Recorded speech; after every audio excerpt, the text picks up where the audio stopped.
Pero hoy vamos a continuar con nuestra serie Su presencia me dirige. Y esto es muy importante en estos tiempos tan complicados, pero en Isaías capítulo 63 el profeta comienza a tener una visión de lo que es el Mesías. En Isaías 63 versos 11 al 14 habla de un elemento muy importante para nosotros, que es el Espíritu Santo. Dice: pero se acordó de los días antiguos de Moisés y de su pueblo, diciendo: ¿dónde está el que les hizo subir del mar con el pastor de su rebaño? ¿Dónde el que puso en medio de él su Santo Espíritu? El que los guió por la diestra de Moisés con el brazo de su gloria. El que dividió las aguas delante de ellos, haciendo así nombre perpetuo.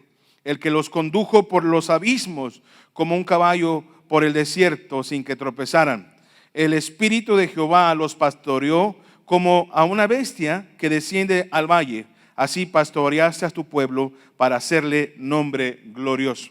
Y habla acerca de la dirección de Dios, del Espíritu Santo. Aún en el tiempo de Moisés, el Espíritu Santo fue quien dirigió, ¿verdad?, al pueblo, que inspiró a Moisés cosas tan extraordinarias.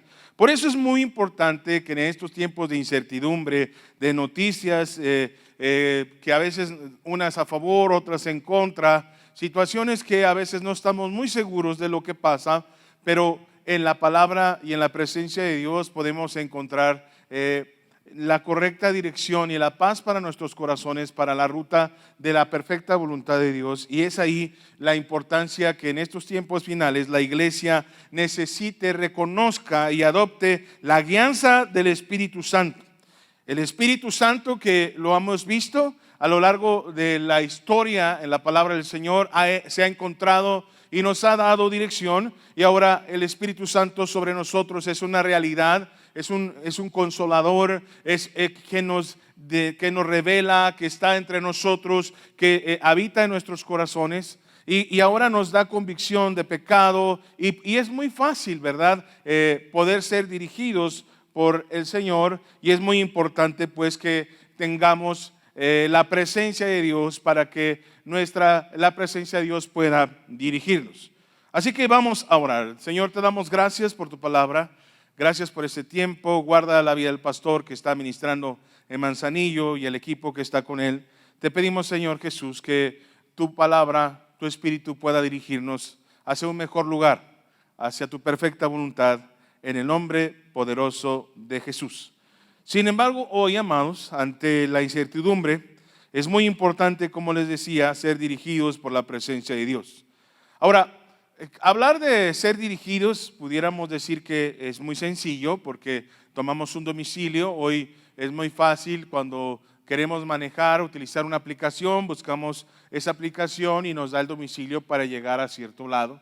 Pero cuando hablamos de la voluntad de Dios, cuando hablamos de tomar decisiones, no es tan sencillo como parece.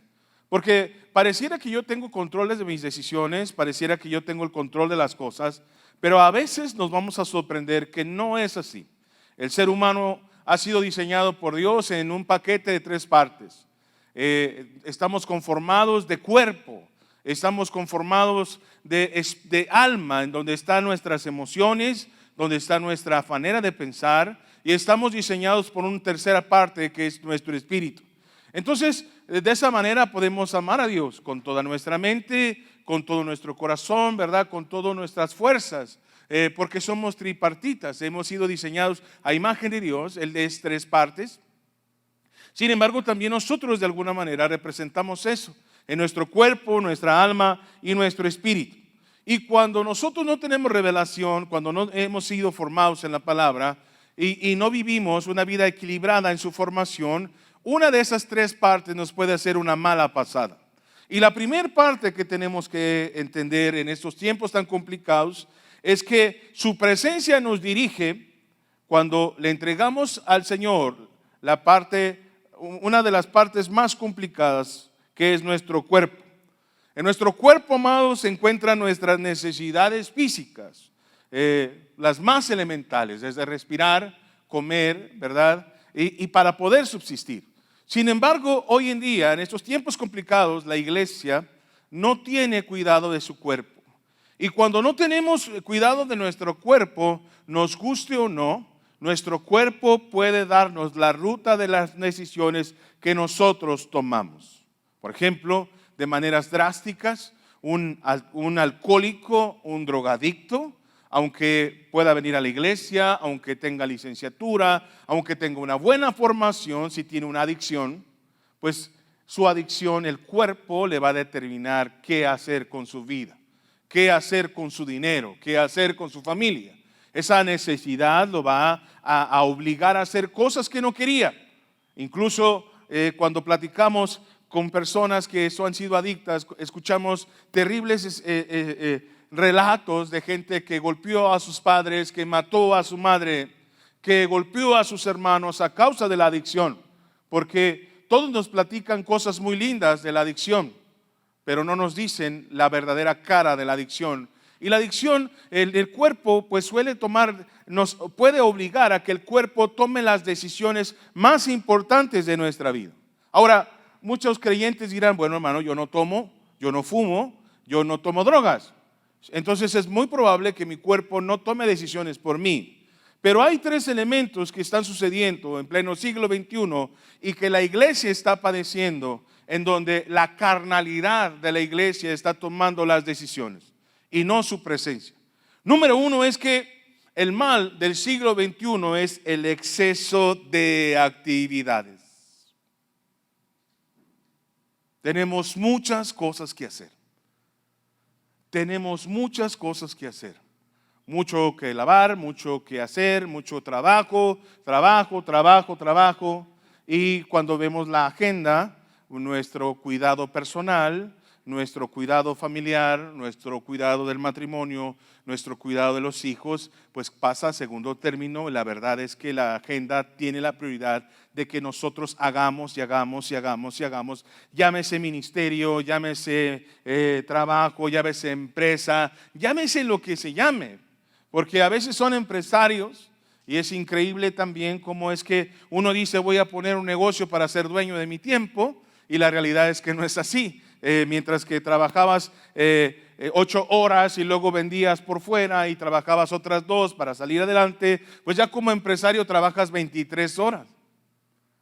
Y tu cuerpo está obligado a hacer cosas, por lo tanto tu cuerpo, sin estar en drogas, sin estar en alcohol, pues está determinando las decisiones que necesita Dios dirigirnos para cuidar de nuestra casa, de nuestra familia y de nuestra esposa.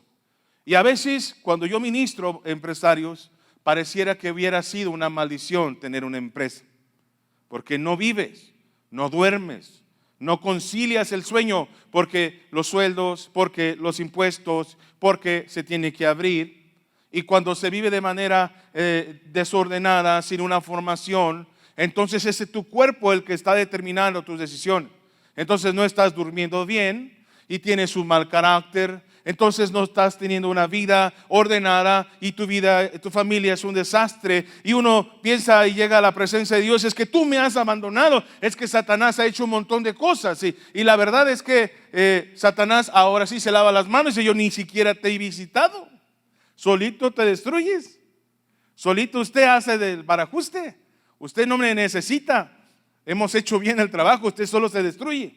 Entonces, cuando tenemos una agenda que supera nuestras acciones, pues esa agenda, esas cosas por hacer, es la que nos roba la bendición, es la que hace un agujero en la voluntad de Dios.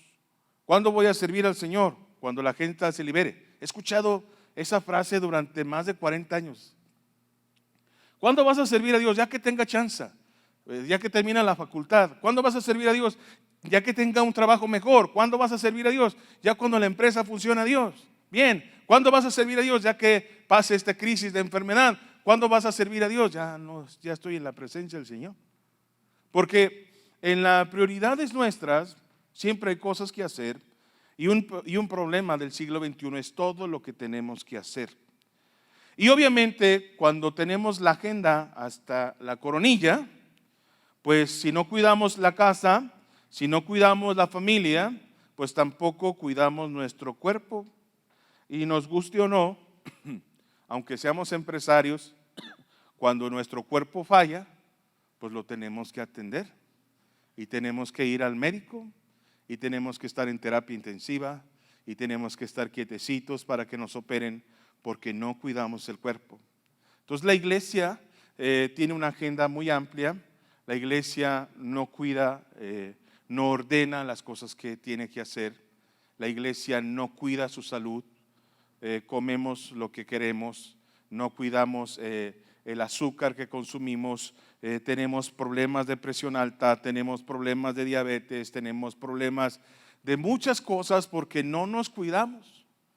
Y ahora dijéramos, bueno, pues el cuerpo no pareciera ser tan importante. Pues resulta que si no cuidamos el cuerpo, si no invertimos bien nuestra juventud, si no tomamos las decisiones correctas en lo que pareciera ser el elemento más sencillo, que es nuestro cuerpo, pues desde luego que va a ser un desastre todas las decisiones posteriores.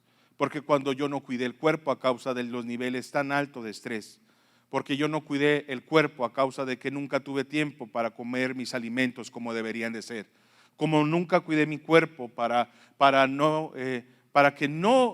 mantenerlo en forma, entonces ahora tengo que gastar dinero que no tengo, hacer espacios en la agenda que no tengo, y ahora tengo que entender que yo me voy a morir y que no fue la voluntad de Dios que se me acortaran mis días, fue la falta de sabiduría. Y ahora yo tengo que tomar riendas en el asunto porque las decisiones de mi futuro fueron tomadas por un mal cuidado de mi cuerpo.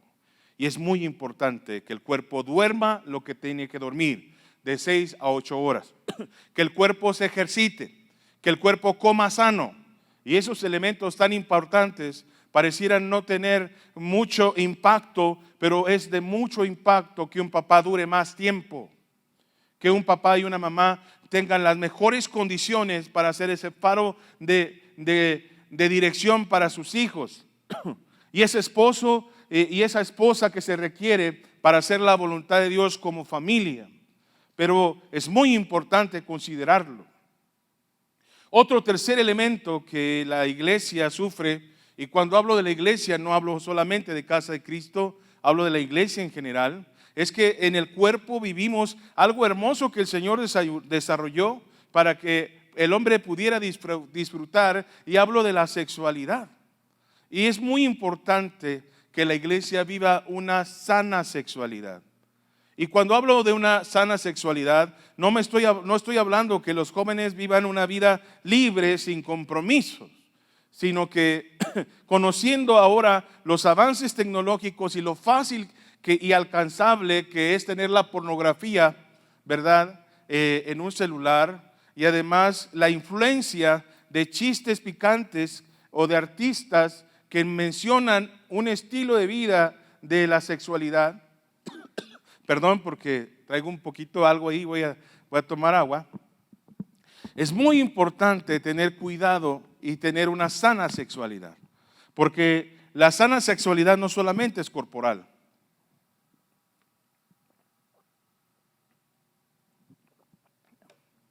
también es mental. Y tenemos que ver qué estamos codificando, qué estamos escuchando, porque cuando tenemos ahora que pasó la pandemia, todos encerrados, el celular ahí, o sea, no necesariamente tenemos que encontrar una página perversa. El Facebook muestra un montón de cosas que nos enseñan una sexualidad equivocada, que muestran chistes. Déjeme tosar bien porque me contengo en toser, y no es COVID, hermanos, no es COVID, perdón. Ya me están mirando así como, no tendrá COVID, hermano. De esas veces que uno quiere toser y se contiene y me da mucha comezón. Pero miren, el asunto es que en esas cosas nos vamos precargando y nosotros activamos nuestra libido, es decir, nuestros deseos carnales.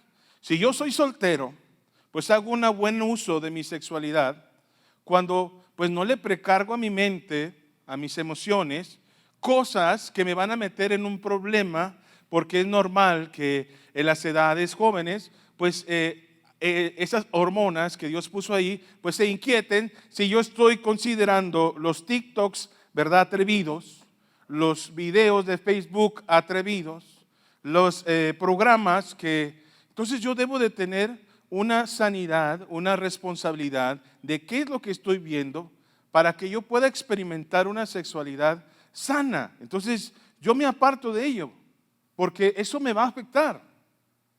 Ahora dirán, ¿en qué me va a afectar eso? Es algo personal. Bueno, si tú como joven, ¿verdad?, estás precargando estas cosas, pues desde luego que vas a estar cayendo en pecados como masturbación, como pensamientos equivocados. No vas a poder tener una amistad de otro sexo sin estar luchando con tu carne.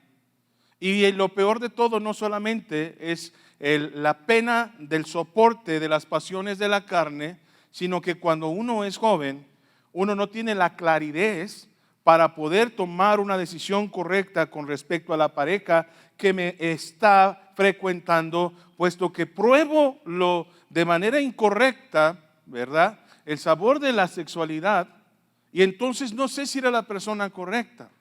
Y muchos matrimonios se han formado con la incertidumbre de si era la persona correcta. Porque lo primero que hay que revisar cuando vamos a tener un noviazgo no es solamente si me es atractivo o no, que es parte de si me gusta o no, eso es elemento importante. Pero después no es si besa bien, sino qué tan bien responde cuando le muestro mi peor cara.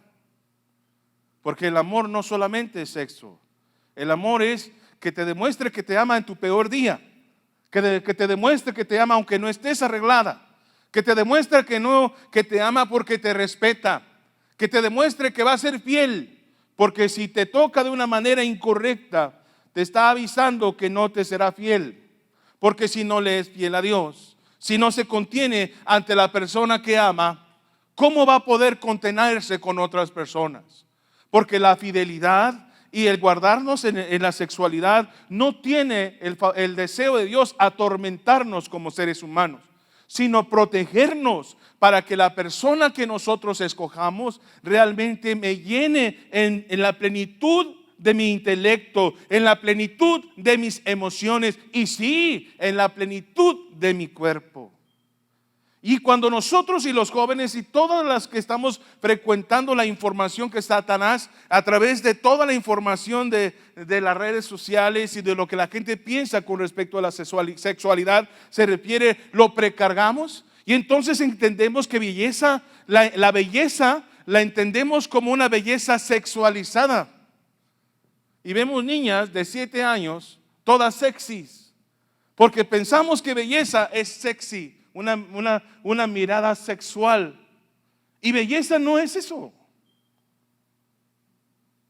Belleza son atributos de agradecimiento, de amor, de respeto, de honorabilidad, de justicia, de fidelidad, de trabajo. A veces veo comentarios de mis alumnos y exalumnos, ¿no?, felices porque salieron del closet, pero no comentan. O sea, yo respeto a mis papás. Yo le compré un coche a mi papá. Y es más honroso el ser honesto, trabajador, el darle algo a la sociedad, que categorizar el éxito de las generaciones por su sexualidad. Y a veces la iglesia ha adoptado que la sexualidad, de la manera en que se trata el mundo, es la manera en que expresamos nuestra imagen de belleza, y no se trata de ser mojigatos, se trata de no ir por la corriente del mundo, donde abaratan el precio de la mujer. Porque se ven todo el mundo, en el mundo, el 8M, salen a las protestas, sin embargo compran el concepto barato, sexualizado de la mujer. Y más belleza es la que más muestra, más belleza es la que más enseña, más belleza es la que más curvas tiene. Y eso es falso. Si bien es cierto, deben de cuidarse en su físico, la belleza de la mujer vale, porque se da a respetar, porque es una mujer intelectual, porque trabaja, porque se esfuerza, porque es madre, porque es compañera, porque es fiel, porque es respetuosa, y esas cosas, cuando entramos a las redes sociales, parecieran ser sosas y no importantes. pero son más importantes de lo que pensamos. Entonces, es muy importante en estos tres elementos que Dios quiso ponerme en el corazón para alertar a la iglesia, que son tres cosas que determinan nuestra decisión. Y a causa de un pensamiento sexualizado, jóvenes nuestros prueban el sexo de una manera equivocada y destrozan decisiones futuras y viven cosas que no debieron de vivir. A causa de que la agenda no tiene prioridades, lastimamos a nuestra pareja, nuestra familia no vive feliz a nuestro lado. Y qué terrible es. Una cosa es que venga Satanás y nos oprima. Una cosa es que vivamos el desierto y vivamos la incomodidad del desierto. Una cosa es que no nos vaya bien por las cosas económicas y vivamos esas inclemencias económicas. Pero otra cosa es tener un padre, una madre, ¿verdad? Un hijo que todo siempre tiene cosas por hacer y vive solo en tu casa. No te sientes amado en tu casa, no te sientes importante en tu casa y vives en un nido de víboras a causa de que no haces bien las cosas, porque nuestra carne gobierna las decisiones y no el Espíritu Santo. Entonces tenemos que entender que nuestra carne debe de estar sometida a Dios, y algo que nos muestra Dios en su palabra es que 6 días trabajó y el séptimo no tuvo nada que hacer. Y si el séptimo tenemos mucho que hacer y se acaba el día y tengo mucho que hacer y estoy durmiendo y tengo mucho que hacer y me levanto y tengo mucho que hacer, tengo un problema. Dios tiene que entrar en la agenda, porque no es Él el que está dirigiendo mi vida, es la agenda, es mi cuerpo, es lo que yo he dicho que sí. Y es necesario que yo encuentre descanso para estar en condiciones óptimas para hacer bendición a mi casa. Otro elemento que es importante consagrar al Señor es el alma. En el alma se encuentran nuestras emociones, sentimientos y pensamientos. Ahora, las emociones no son malas, amados, Dios las hizo. Dios nos permite enojarnos, Dios nos permite desesperarnos, Dios nos permite sentir miedo, temor, sentir vergüenza, alegría, tristeza. El problema no es lo que sentimos. El problema es la etiqueta que le ponemos a lo que sentimos.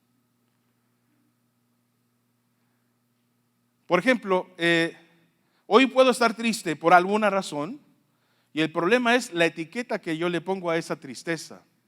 Y esa tristeza se hace repetitiva y entonces le pongo, no es tristeza, y le pongo mi etiqueta de depresiva y entonces me caso con el sentimiento, interpreto todo lo que hay a mi alrededor a partir de la visión de la tristeza.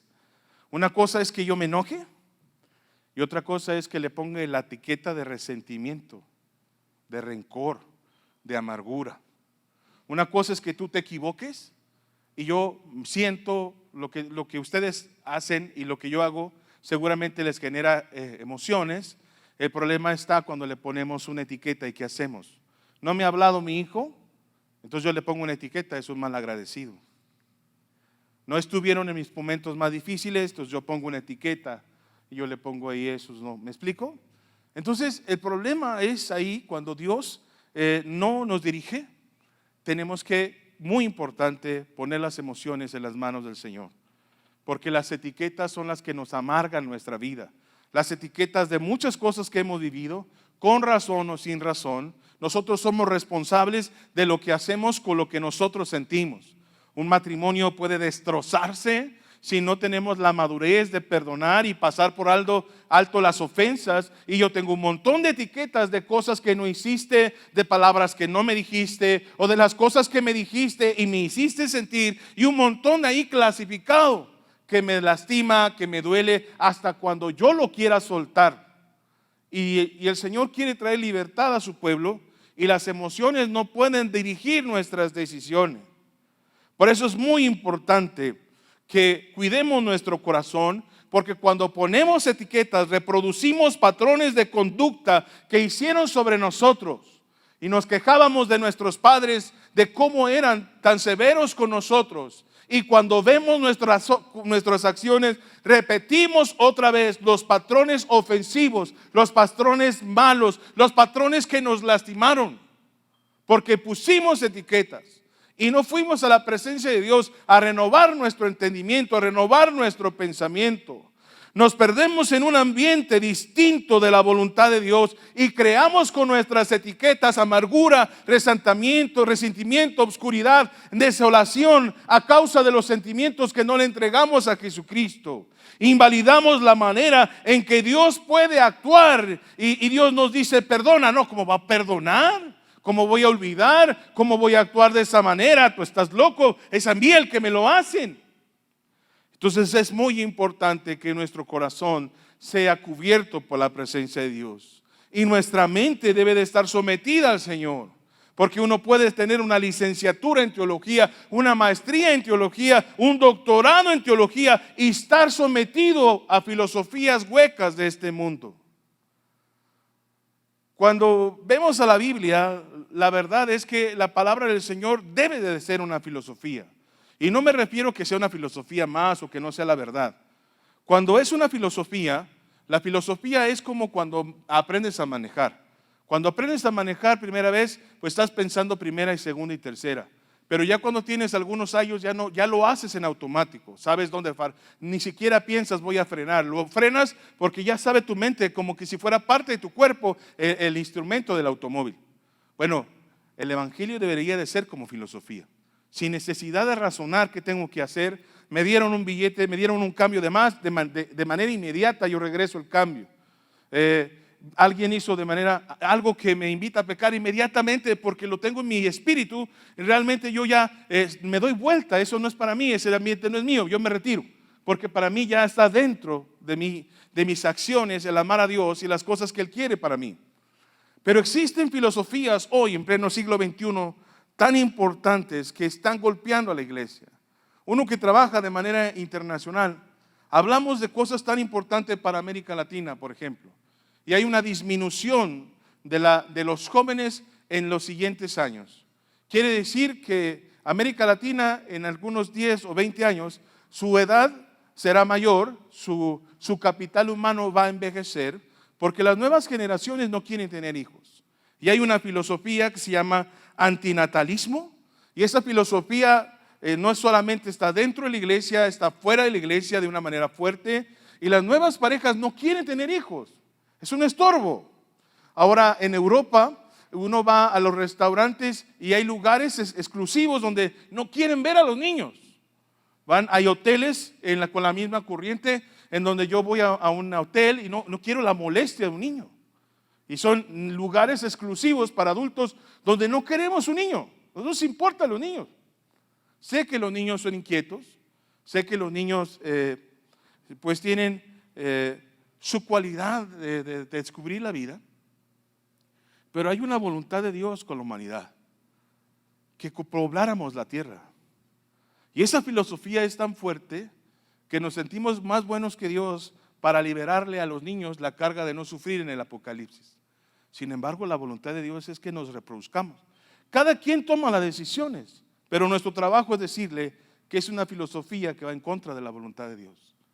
Porque la voluntad de Dios, uno va a decidir cuántos hijos tiene, uno va a decidir en qué momento tenga hijos, pero uno tiene que entender que es una filosofía que está cortando las generaciones futuras y que si hay algo que glorifica al Señor son sus generaciones. Y es parte de la naturaleza humana tener hijos. Y son cientos de matrimonios que he escuchado que no quieren tener hijos. Ahora yo no los condeno, no vaya a pensar eso. Pero tenemos que enseñar a la iglesia que son filosofías que recortan y además que contribuyen al asesinato de niños. A que el fenómeno del niño no exista, porque es un estorbo y lo vemos como sociedad como un estorbo y no es un estorbo. Las nuevas generaciones es una bendición y hay que generarles un ambiente de desarrollo para que ellos también porten el estandarte de Jesucristo en sus manos. ¿Cuántos dicen amén? Porque Génesis 1:28 dijo, y los bendijo Dios, y les dijo, fructificad y multiplicarse. Por lo tanto, lo que quiero dejar en la iglesia, y ese es el sentido de hablar, es que tener hijos es una bendición de Dios. Pero Satanás se ha esforzado por decir que tener hijo es una maldición de Dios. Y no es así. Es una bendición de Dios. Tan es así que aquellas mujeres que no logran tener hijos, es más fácil que tengan daños físicos. Una mujer que no amamanta es más fácil que tenga cáncer de seno, porque fuimos diseñados para producir. Fuimos diseñados para reproducirnos de la manera correcta del Señor. Otra de las filosofías que entran a la iglesia es el machismo disfrazado de cristianismo, tomando algunas porciones de la Biblia para someter por encima de las cosas a la mujer. Sin embargo, Dios quiere que exista un trato a la mujer digno, sin un abuso de poder, que no lastime el propósito de Dios para la mujer y que sea tratada como coheredera del reino. El hecho de que tengamos autoridad sobre la mujer no significa que pongamos el pie sobre ella y que no tenga voz ni voto. Es nuestra ayuda, debemos tratarle con amor. Otra de las cosas que sucede en estas filosofías es el animismo, ideas religiosas. Aunque te toca, cuando te toca, aunque te muevas. Es la vida, es la cruz que me tocó vivir, ¿verdad? Tenemos ese pensamiento donde Dios va a hacer todo y nosotros no vamos a hacer nada. En donde de algo nos vamos a morir, y son esos pensamientos. Pero es importante ser dirigidos por el Espíritu, y el Espíritu lo entendemos en Salmo 23, cuando nosotros entendemos este crecimiento tan importante de ser dirigidos por Dios, porque su Espíritu me dirige. En Salmo 23 dice: Jehová es mi pastor, y dice: nada me faltará. Y hay que reflexionar si nos ha faltado cosas. ¿Por qué nos ha faltado cosas? Porque Él es fiel. ¿Qué hice yo para que me faltaran las cosas? ¿En qué me metí para que me faltaran las cosas? ¿Cuánto cuestan las cosas que yo quiero? Ahora, eso no significa que Dios sea un Dios barato, pero Dios nos está dirigiendo porque Jehová es mi pastor y nada me faltará, porque me ha dado sabiduría para tomar dirección. Y luego dice: en lugares de delicados pastos me hará descansar, junto a aguas de reposo me pastoreará. Quiere decir que cuando Dios me dirige, hay descanso, hay descanso. Y en el verso 3 dice: confortará mi alma, porque no duermo, porque estoy presa del estrés, porque si Dios me dirige, Él conforta mis emociones, y esas emociones las guiará por sendas de justicia, por amor de su nombre, y no por venganzas, y no por resentimientos, y no por rencores, y no por ataduras ni amarguras, sino por sendas de justicia. Y cuando Él me guía, no temeré mal alguno, porque tú estarás conmigo. Tu vara y tu cayado me infundirán aliento. Y cuando me va mal, cuando tengo muchos enemigos, aderezas mesa delante de mí, en presencia de mis angustiadores. Unges mi cabeza con aceite, mi copa está rebosando. Y el hecho de que Dios me dirige es que ciertamente el bien y la misericordia me seguirán todos los días de mi vida, y en la casa de Jehová moraré por largos días. Cuando Dios nos dirige, Él conforta nuestra alma. Cuando Dios nos dirige, todo está bien.